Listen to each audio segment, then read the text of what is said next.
Hi, you're listening to Jesus Christ That's Funny, the podcast with Pastor Dwayne Black and comedian Ethan Moore about theology, life, and comedy. We broadcast every week from the Sanctuary Church in Fort Lauderdale. And now, it's Jesus Christ That's Funny with Pastor Dwayne and Ethan Moore.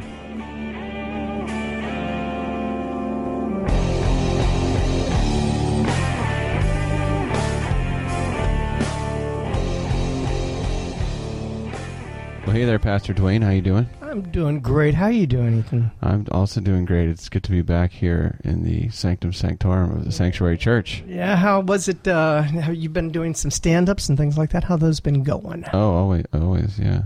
I did stand-up as Jesus Christ. That's funny. This past week. I saw that. That was Halloween. You looked a lot like what I think everybody thinks a white Jesus would look like. There's a lot of provisos in there. If Jesus was white, what people might think that he might look. Yeah, well, I feel like I pulled it off. I got some good photos. I got a brief clip up on Instagram. And I saw that you had some great jokes too. Yeah, it was a good time. Although I had someone tell me why are you doing it as Jesus? What? Like that's a weird costume to pick for Halloween, and it's also weird to do it as a character. It's like too religious. That's what someone said. I said, well, it's pretty religious. And are you like a really religious dude or something? Yeah, that's how I was getting that. And what did you tell him? You said, I said no, I'm not really religious, but I just think Jesus is an interesting character to do, for stand up, and I have all this, Sunday school knowledge. I have all these. Bible verses and things locked in my brain, and I feel like it's a character I could get into, so I just had fun with it. I thought it was good, but it is heavy. I thought about that too. I kind of got outside it for a minute at one point, and I was like, I guess it is sort of weird, a weird thing to come across, because I did the crucified Jesus, and it's Halloween, so it's got to be bloody. That's my theory. But the oil, I wasn't sure about. I've never seen Jesus oiled down like that. And when I had the naked Jesus? Yes, that was. Yeah. I wasn't fully naked. I had some boxer briefs on, which I thought that the medieval painters would have appreciated that modesty. No, there was no oil. That was just. What was that? I don't know, sweat, I guess. Really? Wow. Oh man. No, I don't. There wasn't oil. I don't even know what you're talking about. Oil. That's just my natural sheen. Is that? It's a glow. It's my healthy skin. Actually, I'll put I'm gonna put. I think we have a new logo for JCTF because I was having T-shirts made. Well, now you can have them made with me as Jesus on the front, that's it. with a big, shit-eating grin and blood on my forehead. It's I think it's a funny picture. I can't see. I want to see it. That'll go up this week with this episode, I think. That's it. Good. Yeah, so, it's funny. I had a similar experience with talking to comics this last week, because I think it was me going up as Jesus and also telling people that I have this podcast now with you. Yeah. Called Jesus Christ That's Funny. And it's about, spirituality and, comedy and things like that. And people thought...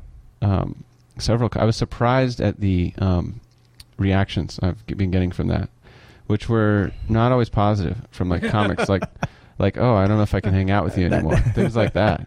Well, that's happening the same thing with me with other ministers. I say, oh yeah, man, you got to check out this podcast, and they're going Jesus Christ, that's funny, right? I'm going, yeah, and they're like, heresy. Is that really true? Or I'm dead serious. No, I've had people really kind of you're really pushing the edge here.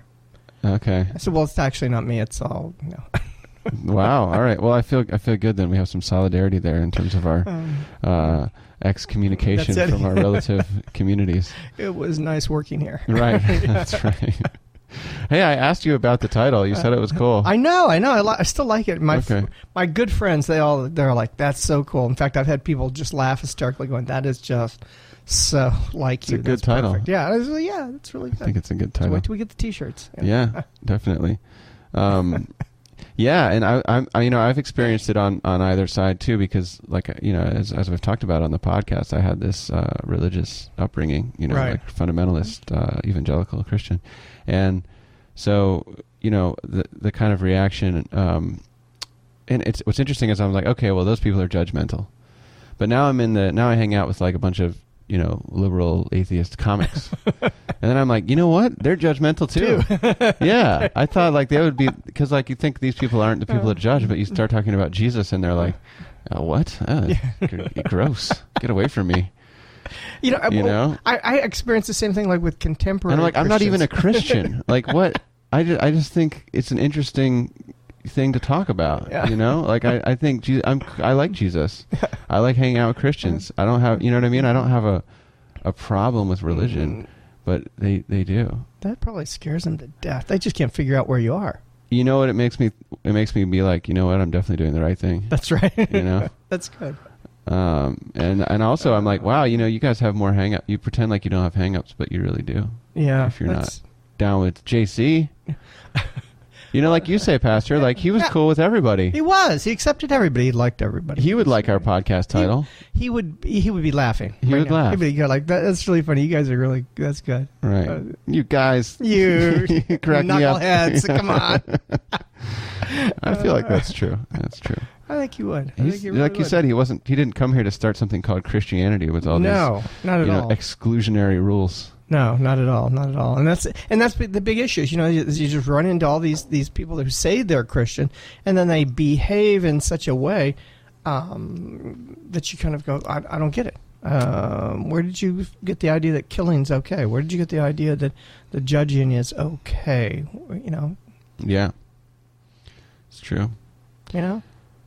Like this soup kitchen. It's a year ago, 2 days ago. I got arrested for feeding the homeless in the city of Fort Lauderdale. Right. Yeah, let's talk about that. You handed me this newspaper clipping before we started the podcast. Yep. Soup kitchen ordered to close, it says. Yeah, this is a friend of mine who runs a soup kitchen. It's a real hole-in-the-wall place, and he really feeds people that are in real need. And the city is going to close him down. They've been sending, I guess, tickets or whatever they give you at this point to try to close them down. Let me read the first couple of paragraphs here. It says, Soup kitchen ordered to close. Oakland Park is the dateline. The city Tuesday demanded a Catholic church shut down its soup kitchen. The move follows more than a year of unsuccessful attempts by the All Saints Catholic Mission and Soup Kitchen to stop such a demand in court. But the Soup Kitchen, started in 1990, vowed to continue feeding the homeless. We refused, the Reverend Bob Caudill said of his response to the 2 Broward sheriff's deputies who came to hand deliver a cease and desist order. It's the wrong thing to do. I can't imagine in this country to tell somebody not to feed somebody when they're hungry. Yeah. And they're basically what it goes on to say is that they've changed zoning rules and they're looking for ways to stop them from feeding the homeless, according to the city commission.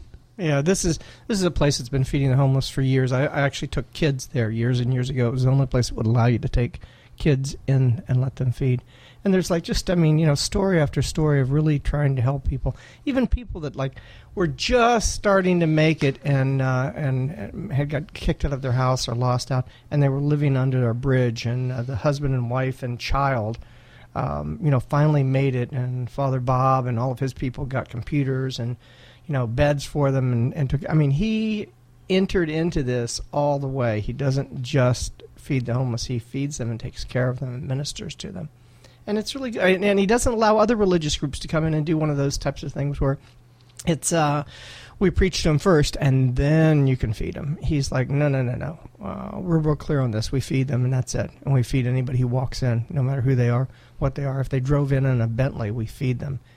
Because we have no idea what their story is, and so that's good. He's getting crushed, and so we're trying to get the word out to CNN and NBC and ABC, and I just contacted a couple friends from other big networks to say, listen, you got to come do the stories. Okay.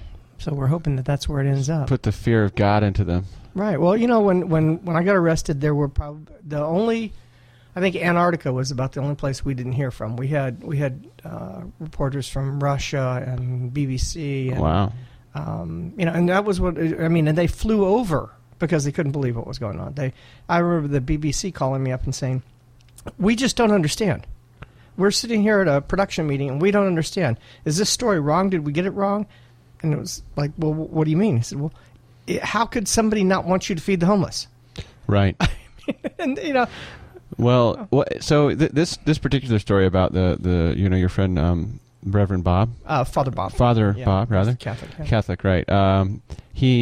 It looks like the issue is that like with the city commission is that there are people that are complaining. I guess they're constituents, voters who have some political clout, maybe even beyond just their vote, business owners, let's say, who are complaining because it's like maybe bringing the neighborhood down, lowering property values, stopping potential economic revitalization, things like that, right? Right, probably so. Yeah. So that's the complaint. And is that kind of the same issue that drove it back then, when you got arrested a year ago? No, the issue was that the city had put forth a new amendment that you were not allowed to feed the homeless outside. That was the big issue. But does that stem from the same basic concept, right? Like we don't want them outside because we don't want to see them. Right, exactly. We don't want them being attracted to a particular spot and lowering our property values. Yeah, because no one, of course, goes and shops anywhere around the homeless people or that come and go. That was their argument, and the part was so it comes down to just unbridled capitalistic kind of interest, right? And the issue was that the homeless come there and eat and leave, and it's actually cleaned up better than it was when we arrived. So there was kind of this argument, and then they put through this legislation. I guess it was first time they read it was at 10 o'clock at night. The next time they read it, which was next month, it was 12:30, and the final time they passed it was 3 o'clock in the morning. You telling me you don't want people to vote against this or have issues against this, and you're passing something this large at 3 o'clock in the morning? Well, do you think? Here's a question. So these people are, I guess, capitalists. They call themselves capitalists, right? Yeah. But like, let's say Adam Smith, a British dude, right? Also, maybe the same guys as the BBC that was asking you, right? These are all British guys. And I guess maybe one of the reasons that they would have a hard time understanding is because I think the idea of capitalism is that when you have, let's say, people that are hungry or homeless, then you have, charity organizations that are supposed to spring up that are not part of the government, that are mutual aid societies, charity organizations, those types of things, and they kind of help serve that need, right? And rather than having the government step in and, let's say, give people welfare, instead you have churches or charity organizations. Exactly. So it seems like this is the type of thing that a capitalist, would be in favor of. It's like, what was it? Ebenezer Scrooge. He's like, what? Have the poorhouses been closed down? Have the workhouses been closed down? Many would rather die than go there. Well, if they'd rather die, perhaps they should and decrease the surplus population. Isn't that some Dickens for you right there? A little early. Good, very good. As we head into our holiday season. Yeah, that's right. It's only November. But yeah, exactly. So that's like those old British dudes. They would be like, they just go to the poorhouse, or the local church and get some of the money from the poor box, right? Right. And they're saying, these guys are saying, no, we want the government to stop the distribution of resources to the poor by a charity organization. Doesn't that seem like, I don't know, it just doesn't seem, it seems like too much the big government kind of stuff almost in a weird way. It does, and it's always one of those things that you hear people complaining about big government, and at the same time, they're the ones who seem to want to do things like this that will create more of a problem. And also you're dealing with, a tremendous amount of these people are vets. Yeah. A tremendous amount of them are vets. And so they're trying to just negotiate through this whole thing. Right. Of a system that we injured them, that we sent them to war. We put them in place. And now they come back and we don't take care of them. And we don't, so it's a big problem. It's not just a simple little problem. It isn't just about feeding. That just keeps them alive. And then there are more things that need to be done. What do you think it is about, Fort Lauderdale that this is the center of this kind of thing happening? I mean, Oakland Park is this city adjacent, and that's where this story is. So what is it about, I don't know, Broward County, where people on the other side of the world can't even understand how bizarre it is. They can't. You know? They can, and you like, got people. This is where we live. This is our home. You got people Pastor. who sit here and say, that they they go to church on they claim, commissioners, I'm Christian, and you're like, okay, but I don't. Where's the disconnect? Even people who are not Christian, who are like from other countries, they're going like, hey, no. How can you not feed these people? Right. Well, that's what I'm saying. It's even like even people who are capitalists, right. pro-business, anti-government, they would be in favor of this, you would think. You would think ideologically. So. This isn't really capitalism. This is like a perversion of that even. It's like wealthism or something, or you know what I mean? It's like, let's actually increase the size of the government in order to serve the needs of the wealthy or something like that. To a point beyond what would be the kind of intent or original development of capitalism, I think. Yeah, and then I mean, not to be in favor of any ism, right. And on the podcast here, but I'm just sort of saying I'm just trying to unpack it and use their own arguments against them, I guess. Right, and part of it is you sit and you think, okay, well, should we the socialism, the socialistic things that we have in this country are very important. I mean, it's Medicare, Medicaid, Social Security, all of those things are very important to our country. So sometimes when we use words like socialism, there's this fear immediately. The people, oh no, we don't want to do that. And you go, well, wait, we are doing that, and it's very good for some people and helping people. Yeah, Does socialism scare you, that word? It doesn't scare me. Okay. No, it doesn't scare me. I think we have socialism in a lot of ways, and we should admit it. And I think there's other ways where we maybe could have a little bit more, and it wouldn't be so bad, we were talking a few weeks ago about how wouldn't it be nice if there were, I said that you have this great medical care. Like when I was in Singapore, I got great medical care, but, for sort of small things. And it worked great, and people are healthier overall. But then if you have like a serious problem, you almost want to be in the U.S. because the technology is a little bit better, and there's that level of innovation that's higher because you have this. They're on the leading edge because they have all the money, all the wealthy people who are pushing that forward. There's all this money for healthcare stuff because. In the U.S., the costs are already so high, and you can just push it that much further. People are so well educated. You've got all this technology. It's just all in that really high-end direction. And then you've got the lawsuits and stuff if people don't get that standard of care. So it's just all pushed in that direction. But the question is, could you still have that level of innovation and high development of technology, medical technology, and medicine, if you didn't have all that terrible, just that expense and wastage and greed, right? Driving it, and so it's like greed seems to drive things forward and drive innovation sometimes. So I'd like to be able to have the innovation without the greed. But sometimes it separates, in such a way that it's like, okay, if you have regular insurance, your insurance covers certain hospitals you can go to, right? But probably not the really cutting edge ones unless you have really good insurance. Right. And so it divides us no matter what. I mean, you're great if you break an arm or, hurt something like that. But right. If you have something but the really point is, serious. But the point is that if there wasn't that top tier, right. That platinum tier or whatever, right. then maybe no one would be investing in developing and innovating further. That's the argument anyway. I don't know. Well, and I think that then you have to kind of look at it as there's this top tier that can afford this. Right. If you had a larger slice of that could all afford that, wouldn't that be a better place to be? That everyone could, and everyone chips in at a certain amount of money, and it becomes cost effective. But then you just have a medium level of innovation, and no, you'd still have the same amount of money going into it. It just would be spread over a larger. That's what the whole idea with this insurance was: is that you spread it over a larger group of people, so that they're still paying. But there seems to be I don't know. I have the sense that there's that level of innovation and development that seems to occur to serve the very wealthy. And how do you think Buddhists would look at that? They would probably just say, we're all under sentence of death. and we should just accept that. You know, we're all already dead. What's the point? You know, just do what you can right now. But there's not a lot of. There weren't a lot of Buddhists going to, explore the moon. That's you know, and things like that.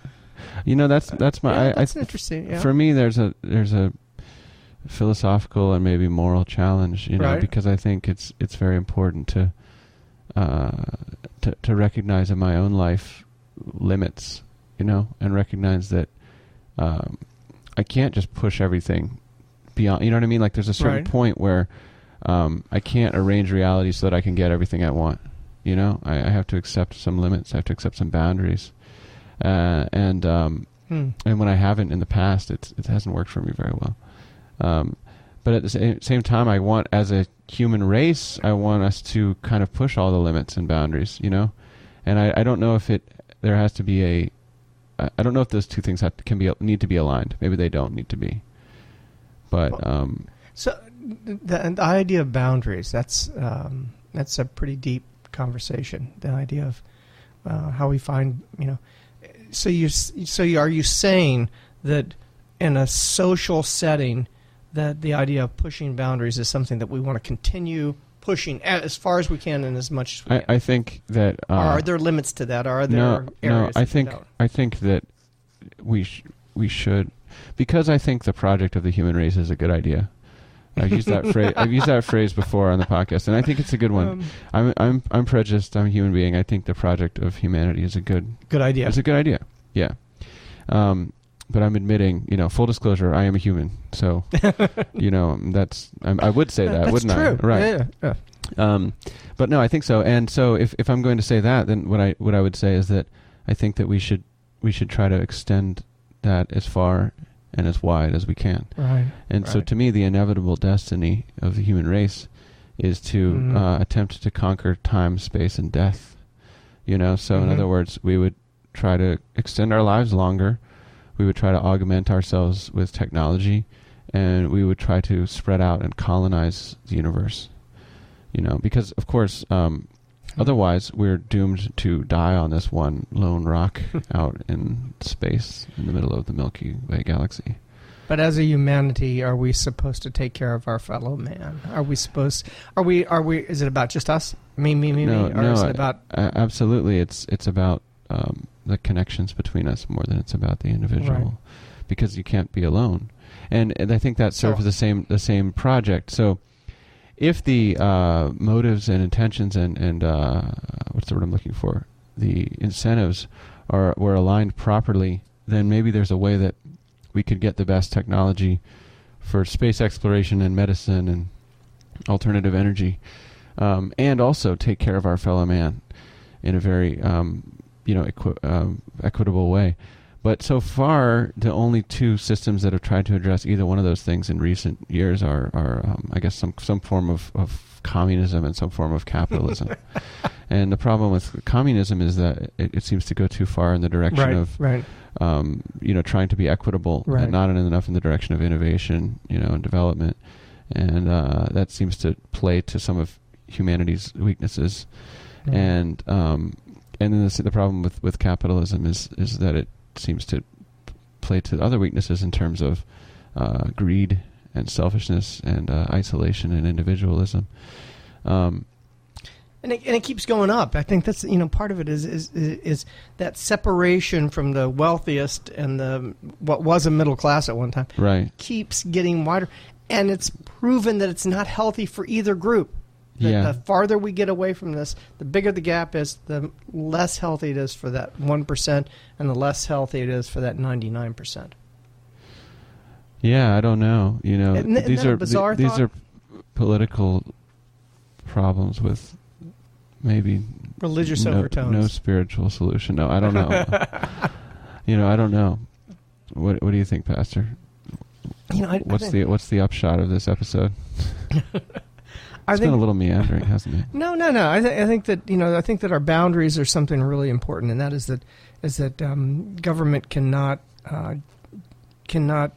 put boundaries on our ability to help another person, and that's I think the boundaries are something that we have to be very careful with, and that is that if you have somebody who is a home run hitter, you want him to swing out. You want him to do the very best that person can do. And so you got a group here that have been feeding them. They've been feeding homeless for years and years and years. They get Buddhist and right-wing religious people and people like us, and they get all these different groups to come and feed at different times at this place. Right. And it's working. It's taking care of people. Why would you want to try to create an issue with not allowing these people to continue? Yeah. One thing I would say, you're focused on the results, right? Like it's working, it's lifting these people out of poverty. Or here's what I would say about that. Keeping them alive, that's all. Okay, yeah. That's good. I think that's good. That's kind of where I was going to go with this, which is, maybe it's just the right thing to do to feed the homeless. Yeah. You know what I mean? Not because it works or because it fits into a political system. Right. Or it serves some sort of need in society. Maybe it's because of, back to Jesus, what did he say? The poor you will always have with you. Right. So the idea there is that it's actually through helping out your fellow man, through service to your fellow man, that you live up to your destiny as humanity and become more, as an individual human being, and become more fully human and connected. Maybe that's the key, rather than, this according to our statistics at this soup kitchen, this many people now have jobs. Right. And but I think that you bring out something very deep, in that when we read this article, it's kind of talking about the shallow end of the pool. The deep end of the pool is that we are created to help and take care of each other, and that almost always, when we take care of each other, when we reach out to each other, when we enter into that conversation of what do you need and how can I help you get it and what can we do, if all I can do right now is to feed you and tell you that I love you and I care about you, then that's it. That's what I've got. And most of the time, people that are out there on the street, that means a tremendous amount to them, to hear somebody really cares about them here. Yeah, the connection is the key. Like if you don't know a homeless person's name, if you don't know one homeless person's name, then something's wrong with your world. You need to think about maybe really finding somebody that you can go, yep, I know him, I know Tom, I know a little bit about his story, yep, I know that person. You drive by him every day. Every day. No, now, most of them would have more of a moniker than a name, right? Like Boxcar Willie. They could be, yes. Hobo Bob. Well... There's a Flocka Frank. That's.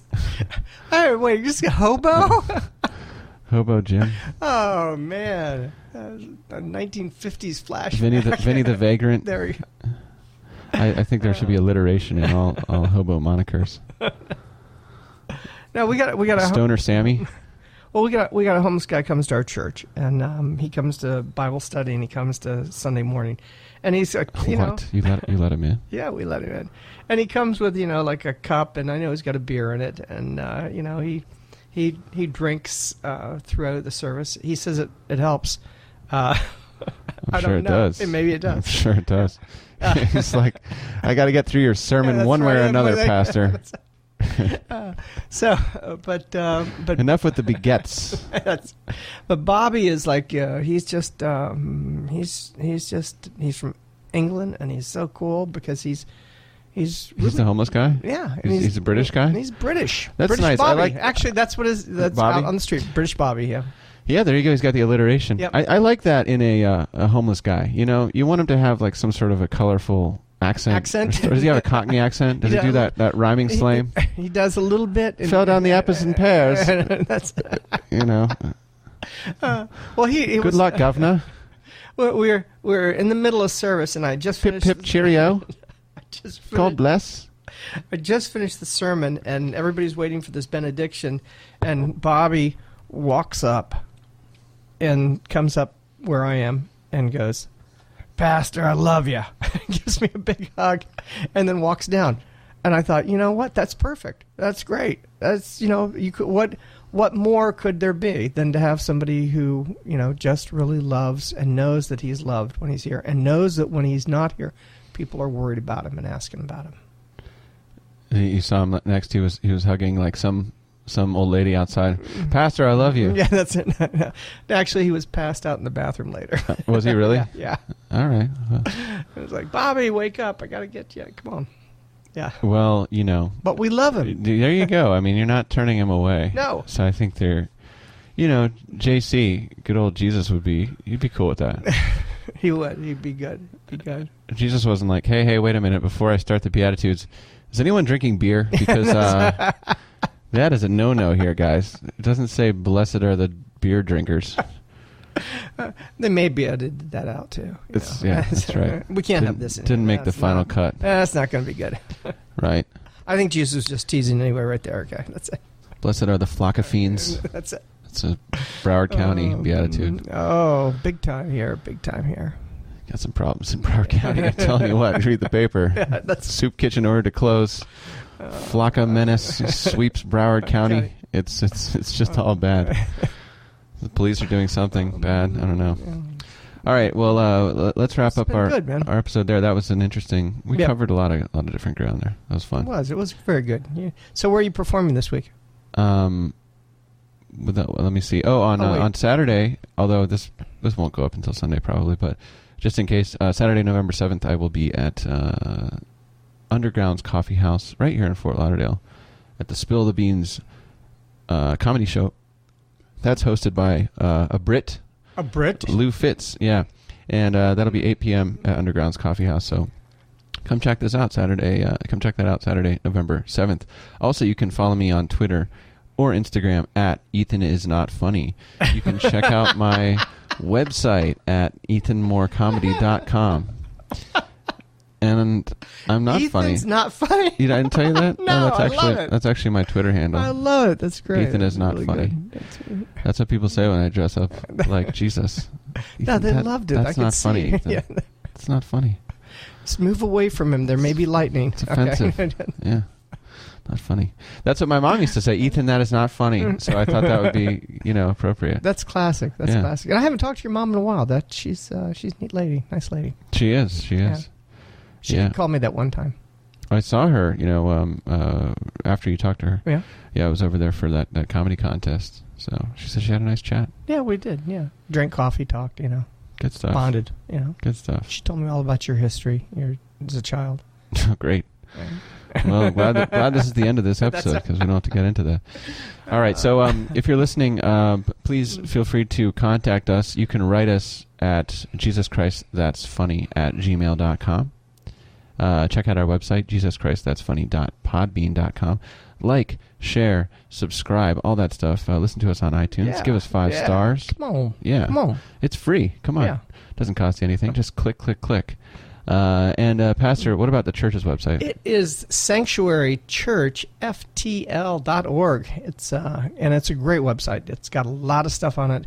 Tells you exactly who we are, and people come and go, you know what? I got everything on that website and love it. You've got Korean Presbyterians. No, not anymore? No, not anymore. Oh, okay. No. Never mind. You've got Jewish groups. Yes, we do. Gay groups. Right, yes. What else? Buddhist groups. We've got Buddhists. We've got 12-step recovery groups. Quakers. And if you've ever seen a Quaker quake, it is amazing. Do they actually move around? They just sit there on a hard wooden thing quaking. It's kind of the same thing as in the 12-step groups. You get the quaking in both of those fellowships. And then you've got these missions to feed the homeless. Right, feeding the homeless. We got Love Thy Neighbor, who is out here feeding the homeless, 400 people a week. And we got Sup Fusion, which is that paddleboard company out in the back. Okay, stand-up paddleboards, homeless stuff. Which I'm trying to get you out on, man. Come down to the Sanctuary Church and feed the homeless and get arrested. You come with down Pastor there. Dwayne. Yeah, that's it. Or you can escape on the stand-up paddleboard. You can make a waterborne getaway, like in a James Bond movie. Paddle. Yeah, they're chasing us. I hear banjo music. There you go. All right, so check us out on all those outlets. JesusChristThat'sFunny.podbean.com. Once again, it's our website, so check it out. And we'll see you next time. See you next time. Jesus Christ That Funny. God bless. God bless you.